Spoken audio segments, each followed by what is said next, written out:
నమస్తే అండి, రైతు సోదరులందరికీ నమస్కారం. మాది లిక్విడ్ ఫెర్టిలైజర్స్ బొత్సవాయి విత్తనాల షాపు. మనం రైతుకి ఈ సంవత్సరం నరాల కృష్ణారెడ్డి గారు అనే రైతుకి మనం కల్కి అనేది 2 ఎకరాలకి ఇవ్వటం జరిగింది. న్యూ వెరైటీ అని, ఇది అన్ని తెగుళ్ళకి తట్టుకునిద్దని మనం ఇచ్చాము. వైరస్ గుబ్బ అనేది రాదు అని మనం చెప్పి ఇచ్చామన్నమాట. మనం ఇప్పుడు రైతు కూడా మనం సాటిస్ఫైడ్గా ఉన్నాడు. ఈ రోజుల్లో కూడా తాలుగాయ కానీ, మచ్చ కానీ, ఎండు తెగులు కానీ, గుబ్బ కానీ ఎలాంటిది లేదు.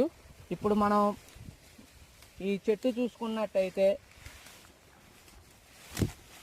ఇందుట్లో ఉన్న కాపు వచ్చేసి ఎకరానికి 20 నుంచి 25 క్వింటాల కాపు ఉన్నది. 25 క్వింటాలు వచ్చింది.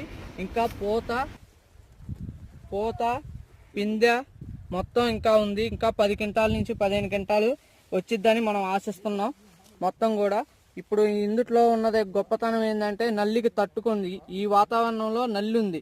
నల్లి కూడా ప్రజెంట్ ఎక్కడా కూడా అవపడట్లేదు. నల్లికి తట్టుకుంది. ఈ వెరైటీ రైతులు అందరూ వేసుకోవాల్సిందిగా కోరుచున్నాం. ఖమ్మంపాడు గ్రామంలో నరాల కృష్ణారెడ్డి గారు 2 ఎకరాలు వేశారు.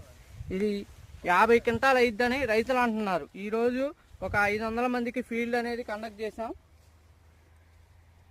రైతులు కూడా ఫుల్ సాటిస్ఫైగా ఉన్నారు.